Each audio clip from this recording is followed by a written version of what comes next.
Hello, I'm Toady, and welcome to the NI Arsenal 3ds Max CAT animation pipeline for Arma 3 tutorial.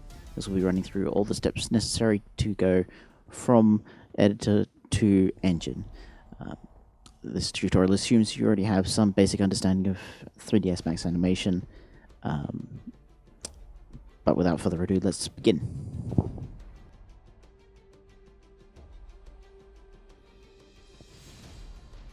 So before we open up 3ds Max, we're going to run down a checklist of the basic prerequisites of what you will need to get everything done here.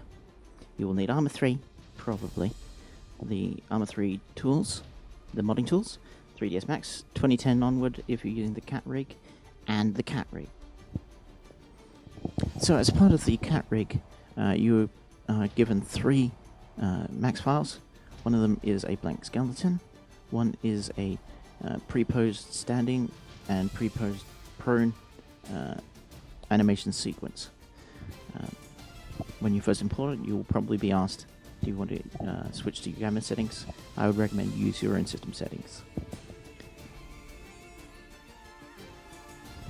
As you can see here, this is the basic character rig. It's got 2 IK dummies and 2 weapon bone parents, as well as a camera and a whole bunch of layers, which will be shown in a minute.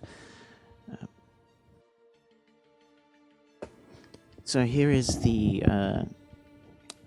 rifle animation with its blank pose, and then as you can see here, it's reloading a Kalashnikov with the 4 viewports.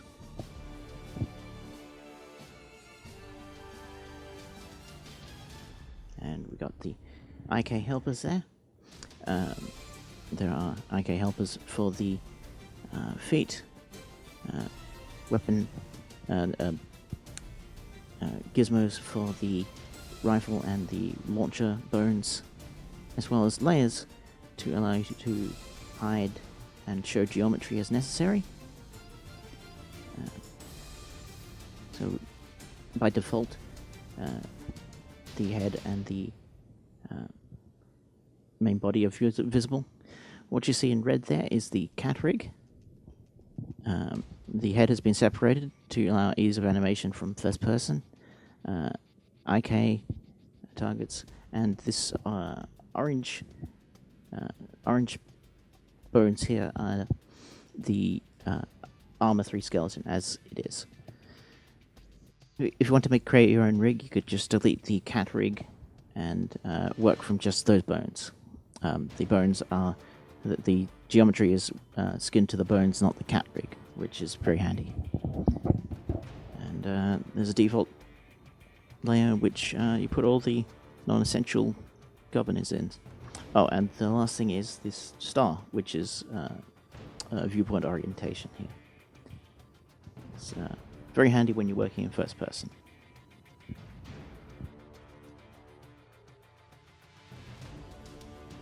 Okay, scene setup. First thing you're going to want to do is you're going to want to delete the Kalashnikov. It's there as a placeholder just to prove that it does indeed work. So we delete that, we delete the little objects there, and then we import our weapon. In specific for this one, I'm importing a Dragunov from RHS, which I was doing the animations for at the time. This is me aligning it with the weapon gizmo here. So we first press Alt-A to move the origin points to the same spot, and then we are rotating so it faces the correct direction. Next step is to scale. If you're importing from 3DS, the scale is 375.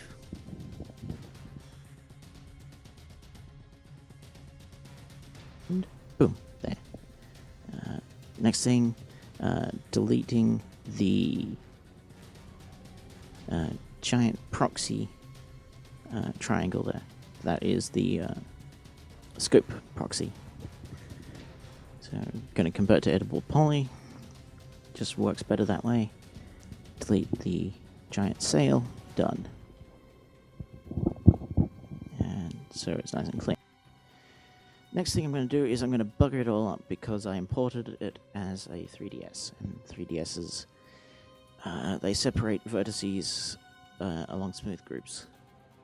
Oh, attach weapon to the weapon holder. That's probably goes without saying.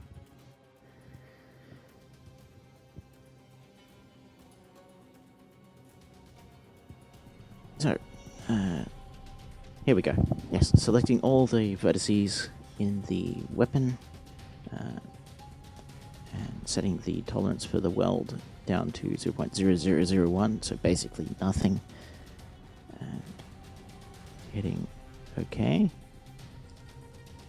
This is just to make it easier so I can detach things. Otherwise it becomes a bit of a hassle and you get finickingly moving out, just smoothing objects. It's a waste. Here I can just go, yeah, that, not that. You know, get all of the things. So we're going to try and detach the magazine here, which requires getting all inside the SBD's shit.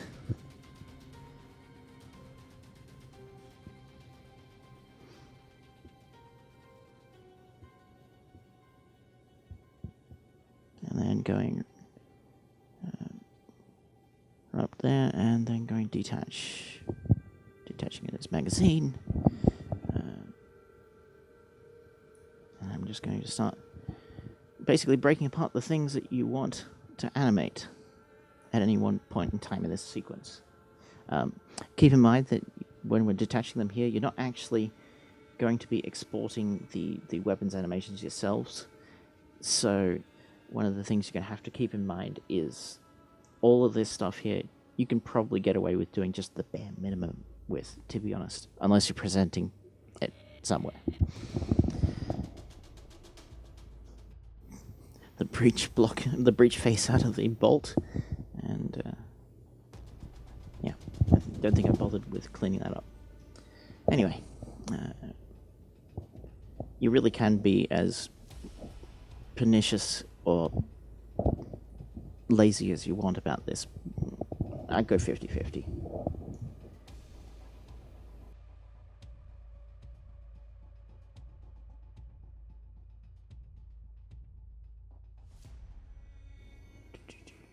Next thing is set up your sort of anticipated pivot spots. So for a Dragunov, where you've got the rock the magazine in, I set it at the front. Mag release, sort of set it roughly where the pin is. These don't have to be perfect at this point, unless you are really, really heavy into the detail, and you, excuse me, if you know you're going to be having some very fine detail. Wow, this curry's repeating. Alright, so where are we at next?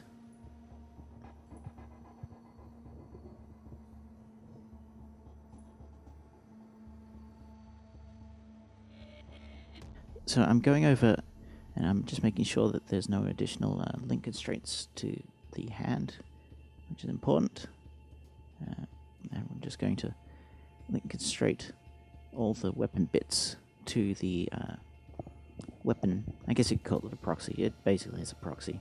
The max equivalent, the gizmo is a proxy in approximation here.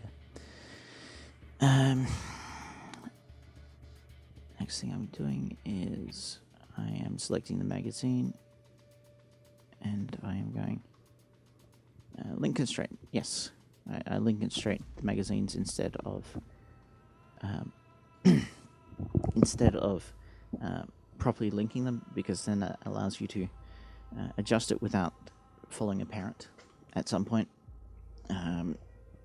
That's a sort of animation basics, so but you should already know how to do that.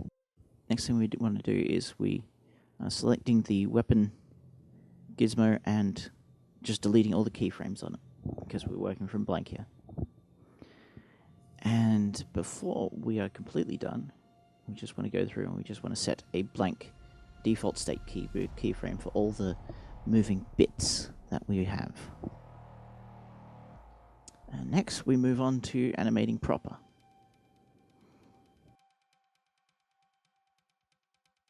Okay, for the next bit I'm speeding this up a bit more. Where am I writing here? Oh, yes. Before you begin this, you should have at least some idea of the timing of your animation.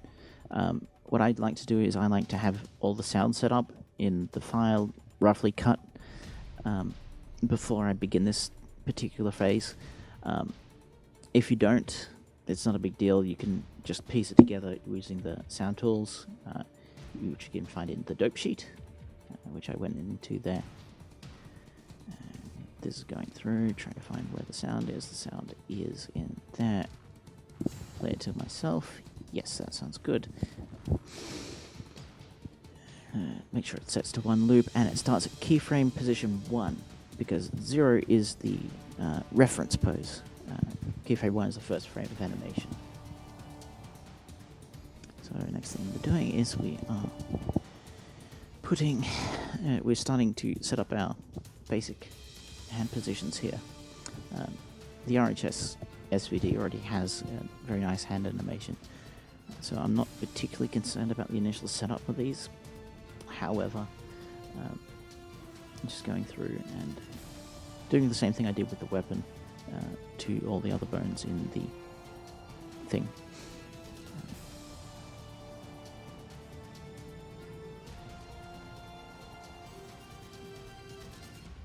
And adjusting the length of the animation. And I just noticed, yep, there we go. Okay, so now we're working from truly a blank pose. I'm doing a little bit of a turnaround, just sort of working out what I'm going to be needing here. And so we're setting up our first major keyframe. So what I like to do when I'm creating here, I start by setting up keyframes every, at the start of every major action in it. Then I start going through and dissecting it a bit with a bit more ingrained detail, and making use of curves.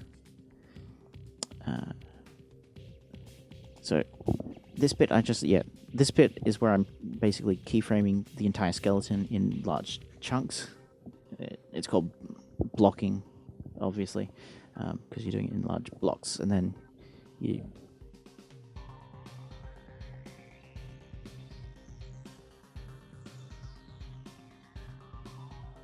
theory stuff. So let's talk about animation specifics here, because the way you have to animate for Arma is a little bit different to, say, normal character animation or even first-person animation, because a lot of the rules for both kind of can't apply. Because one of the things about first-person animation is you kind of don't necessarily follow all the real-world rules about. The short answer is there are things that do not look good in first person that look good in third person, and there are things that do not look good in third person that look good in first person. For example, one of several techniques of old school like CS animators is like snapping. Snapping does not look good. Does not look good in third person. At least not the way that it's usually done, where it's like 2 frames and then jump, and then jumps in 1 frame. It doesn't necessarily look good. At least not the way that they execute it generally. So, one of the things you have to sort of work towards is like a compromise, like a visual language compromise with Arma animation, because you don't have different sets of animations for third person and first person. It's the same one. And this is just highlighting to me that I did a done goof in the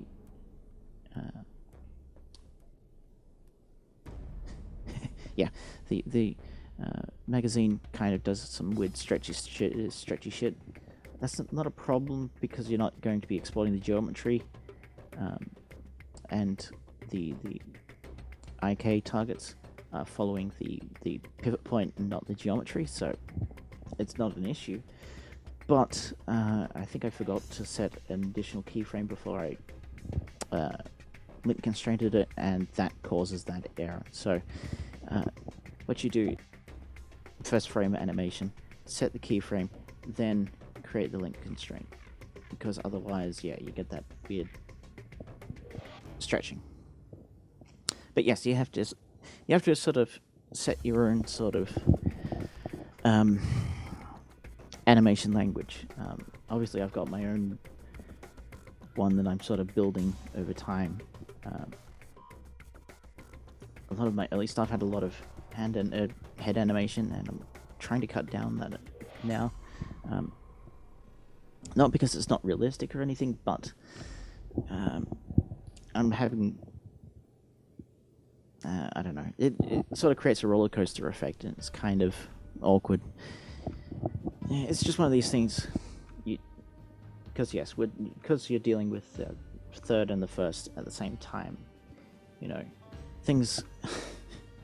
I now understand why some of Bohemia's animations, specifically the original stock Arma3 stuff, not the DLC stuff, is fairly static and non-emotive. It's very functional, but you can do whatever the heck you want, really. So yes, it's always important to keep both first and third in mind, unless you have any specific need to force one or the other in Arma.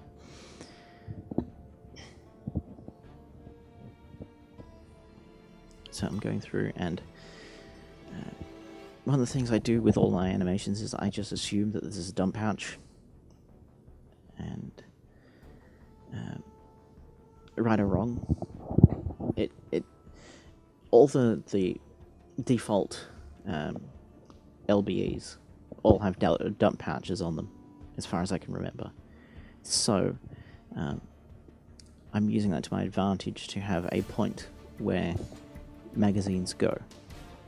It's important to note at the moment, obviously the left arm there is stretching out, or overstretching. That's not necessarily going to be a problem later on, because I'm going to be pivoting the upper torso to correct for that, but it is a thing that looks awkward early on. And that's a lot of animation. A lot of animation, it just starts off looking very awkward, and the way it stops looking awkward is, well, iteration. You just keep iterating down and down and down until you get something solid. And there are animations that I've done for Arma, which I will admit that I haven't iterated down enough on, and I'd really like to get back to fixing. I actually have an opportunity to do that coming up soon. Neither here nor there. So, I guess more than anything, though, the basic rules of animation always apply. Like the cause and effect, action reaction, the lines of motion, that sort of thing. All that still applies, even with the additional constraints of Arma animation. So you have to always keep that in mind. And as we keep going on here, you'll start working in like sort of that sort of fluidity. So one of the things I don't do, and it's a thing that a lot of first-person animators do, and I think even BI did it in some of their stuff, is I don't use a lot of one-frame snaps, where you have one pose and then a slight change to another one. I don't do that with my animations. I don't find that reads well in third person.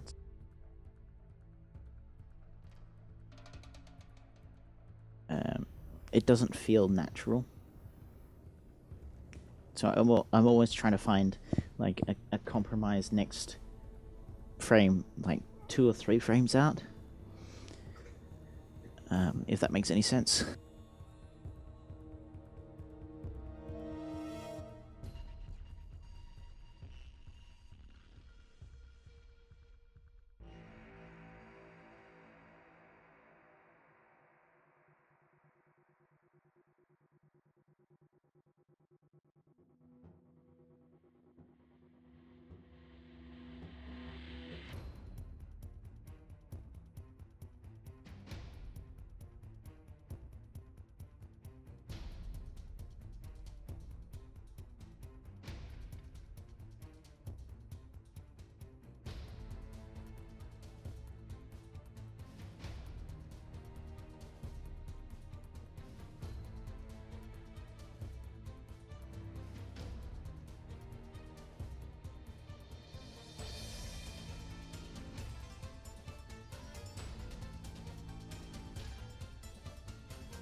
So here we are. I'm working on the bolt.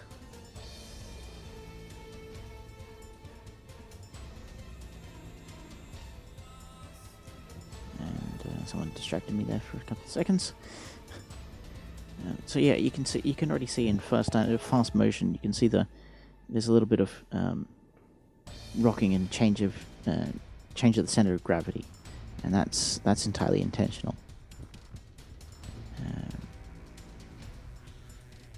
And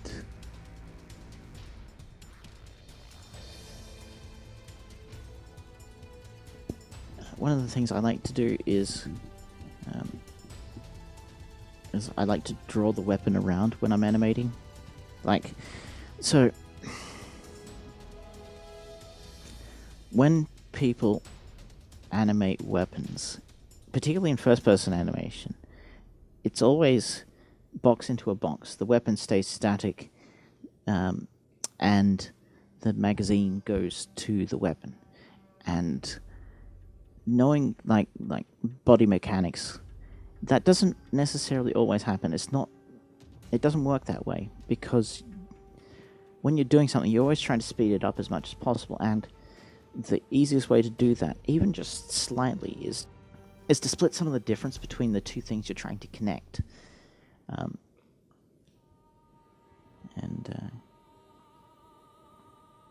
So that's one of the things I do.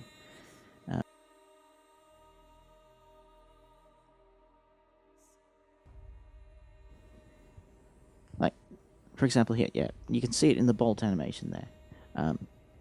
I don't just draw back on the bolt with the right hand. I also bring the weapon forward when it gets towards the end of the stroke of motion. And the reason I do that is because that's what you do as part of the bracing motion on the weapon, if that makes any sense. I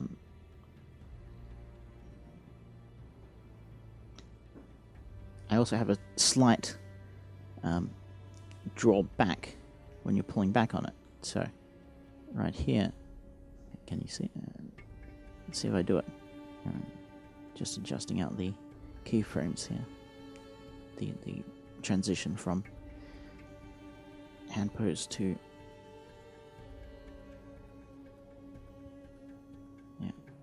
so setting up myself a new finger pose, setting up the on the weapon here. And keep going.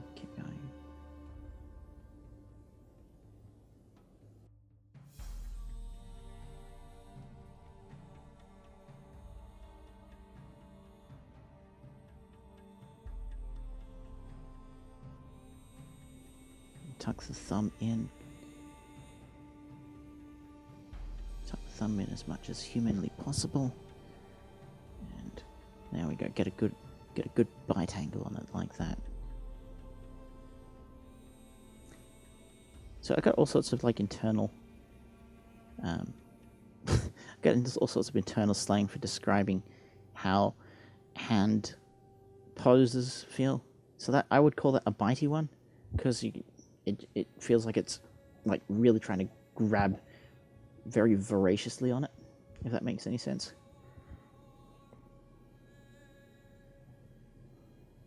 So now we're going through and we're doing all the sort of slightly more fine hand posing. So generally I work bulked blocking, and then I do rough weapon, and then rough hand.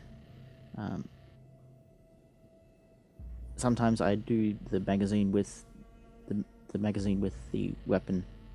Sometimes I do the magazine as part of the hand. It depends on the weapon and actually probably my mood. So yes, when I'm working with fingers, always do rotation by local. Makes things a lot easier.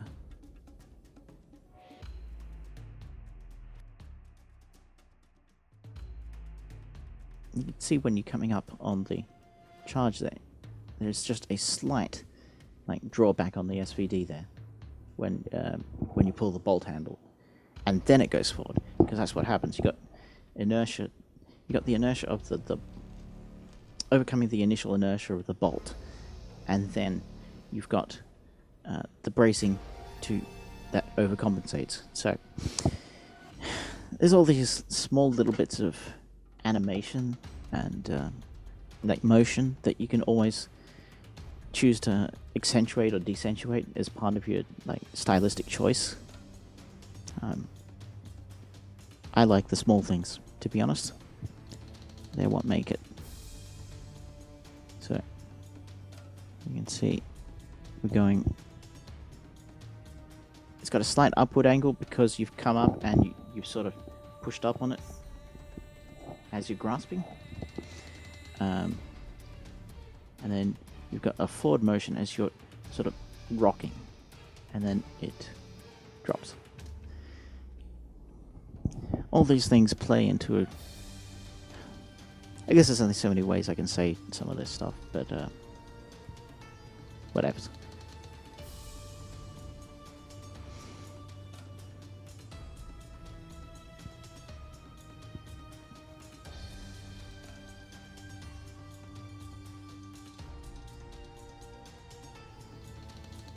And I like having just a little bit of sideways motion when I'm doing a rock, because there's still a little bit of resistance to it, and because you're pushing with your left arm, you got this like tendency.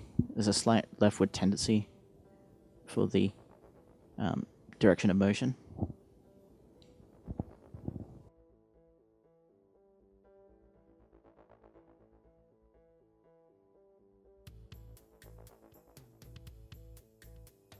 And you can see now I'm checking it out in first person and seeing how that looks. And this is all part of the balancing. So I like to make sure that I have as much of the animation on screen as possible. It's all part of the mentality of show don't tell.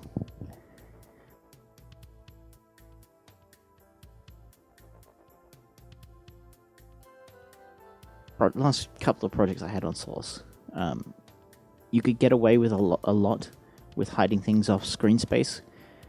You don't have that luxury here, nor do you have it in actual character animation, so you kind of have to play things for reals, but you also have to play it in that first-person perspective.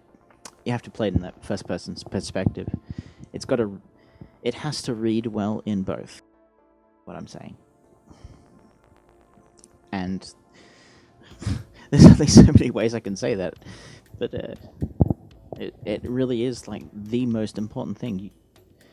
You can't not animate with both perspectives in mind, and they have both different demands.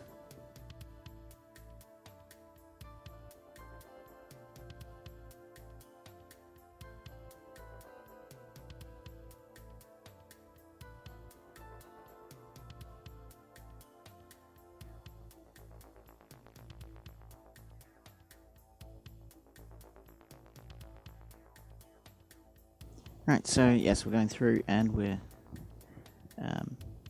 fine-tuning from the first-person perspective, making sure that all the sequences read well.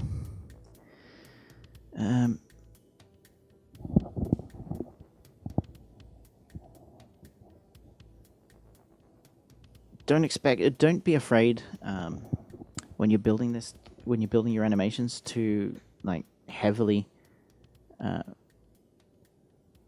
redo like your sequences. Like don't commit to an animation and say that's how it's going to be always, because it won't. You'll find that things won't read right and won't necessarily look right. So yeah, don't be afraid to make mistakes. Don't be afraid to say you're wrong about something in the animation. So last things I do are the upper torso and the head and clavicles, I think they are. Your shoulder pads. Those are the last bits because they sort of determine the stretch and squash of the animation.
As you can see here, we're going through and we're using the transparent glowy head to make sure the head animations read, because while the head is also the first-person camera, it also still has to read in third person, and so you have to have the head motions look about right. It doesn't have to be perfect.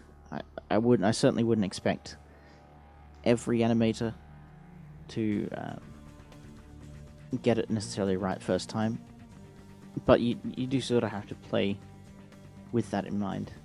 Again, obviously, because you just have to make it for first and third person. Yeah.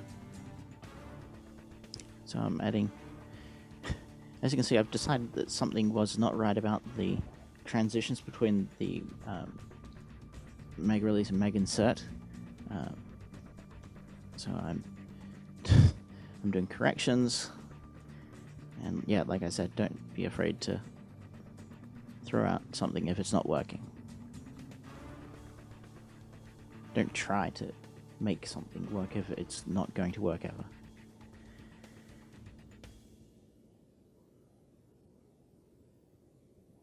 And yeah.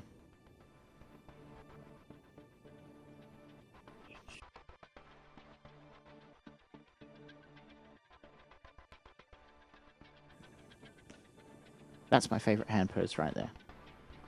That index, middle, ring, like the descending amount, or ascending amounts of pivot from flat, with thumb in sort of like creating a C shape.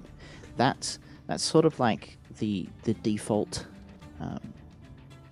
That's my default hand state when it's not doing anything.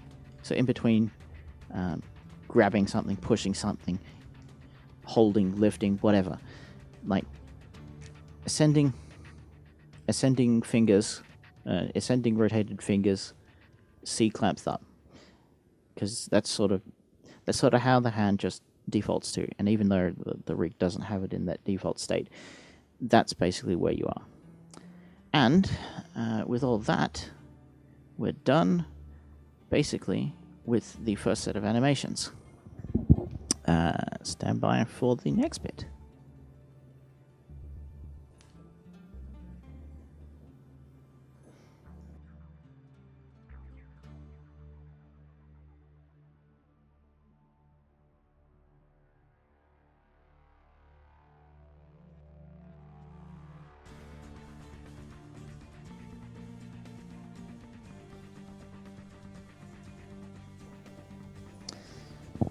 Okay, we now have a finished animation. So the next bit is we're going to start learning to export.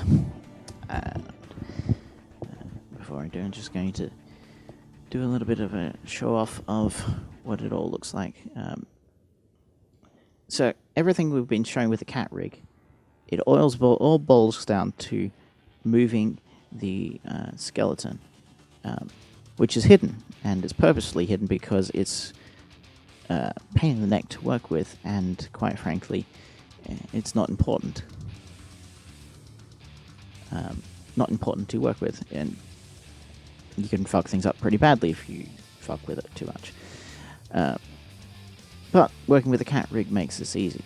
As you can see, we've got... There we go. Sweet. Chick. Yeah. Okay, so we're basically done with that. So let's get to getting rid of it.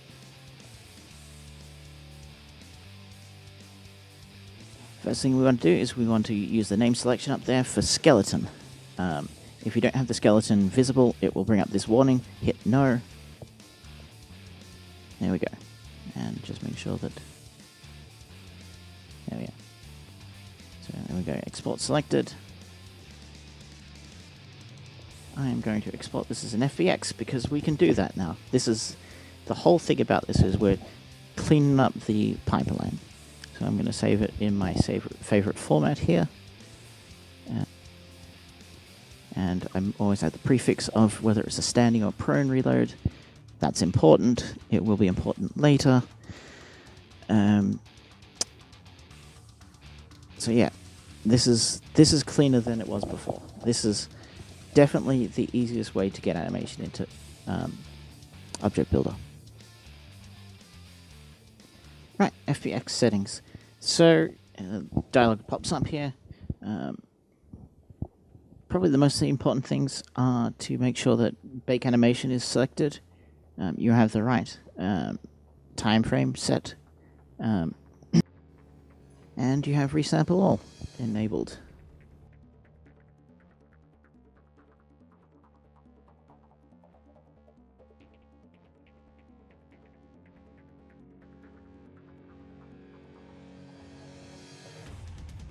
It takes a little bit of time here, and then you're done. So one of the things I realized between when I recorded this one, this bit of footage and the last bit of footage, is that it would be much easier and quicker for me to iterate the thing on the cup SVD to show. It's a lot quicker to build. So importing at scale 0.001 when you bring it into Object Builder. And the easy way to tell if you got it right is if those triangles there on the left and right align with those grid plates. That's the easy way to tell.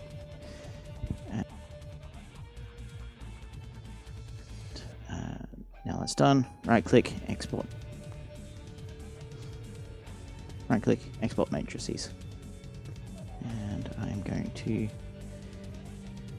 dump it into cup weapons. Probably shouldn't see all that. Maybe I'll blur it out. Maybe I won't. And I'll just name my animation. Make sure you type .rtm on the end the first time you try it. And done. And that's all it takes to get an RTM that works in-game. So much easier than before. But now comes the next fun bit. We have our data, and we are going to stick it on the... we're going to start doing the config right.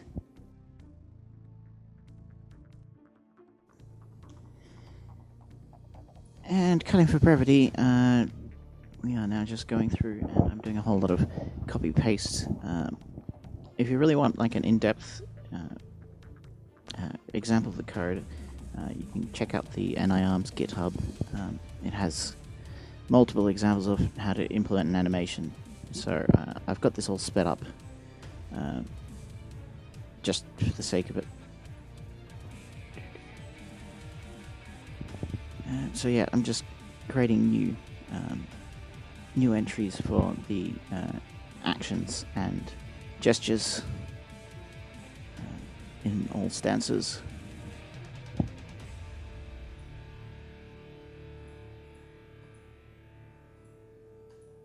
And yeah, the no action stance is, yeah, it's the default pose.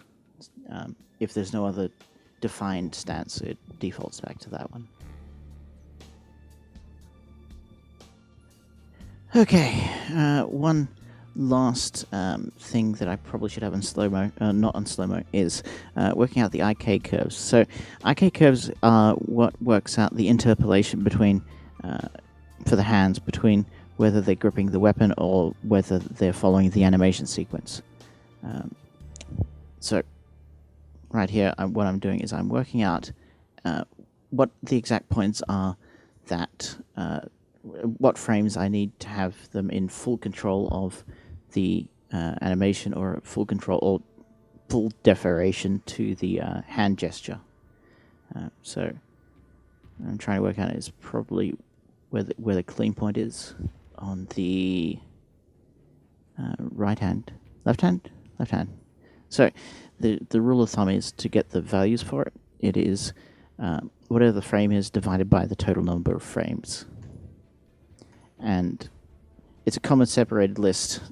First is the frame number, the frame position, or the point in the animation, and the second number is the total amount of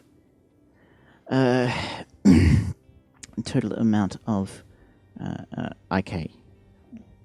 So 1 is full icon, full hand gesture, and 0 is full animation.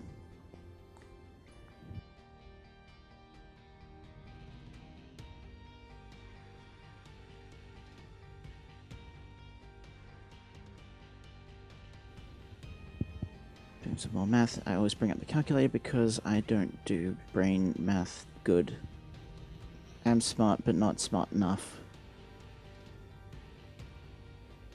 Division was like the worst subject for me. And feel free to round down the number. There is a certain diminishing returns amount to how much extra past the decimal you put in there. And you get the idea.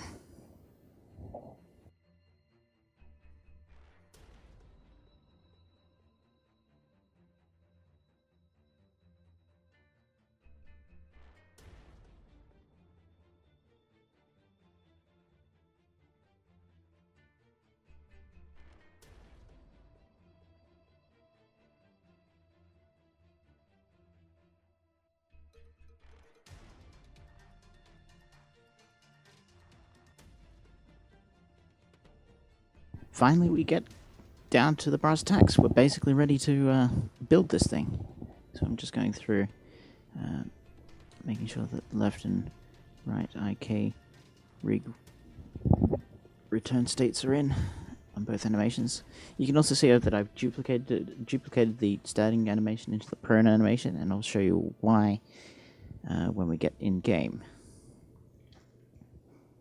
Okay, so that didn't compile, and apparently I think I lost a drop comma or something. So I'm just going through. Of course, there are other steps you probably need to do if you're putting this on a weapon. You probably want to sync up your animations with your weapon. That in itself is probably another tutorial I'm not doing here. We're just focusing on the character animation here. That's all. Alright, and I think this one was the first successful build. Successful build. So, what I'm doing is I am taking my build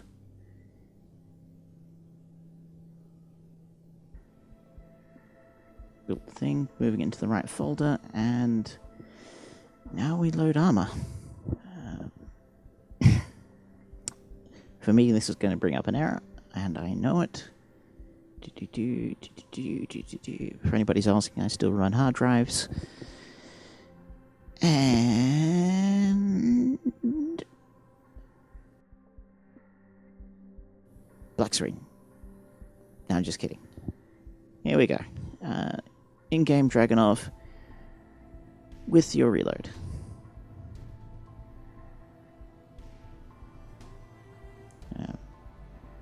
As you can see, everything else about this is practically untouched, but we have the full reload in.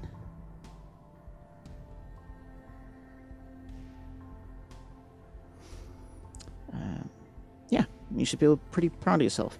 So there's a couple of things additionally before we finish up.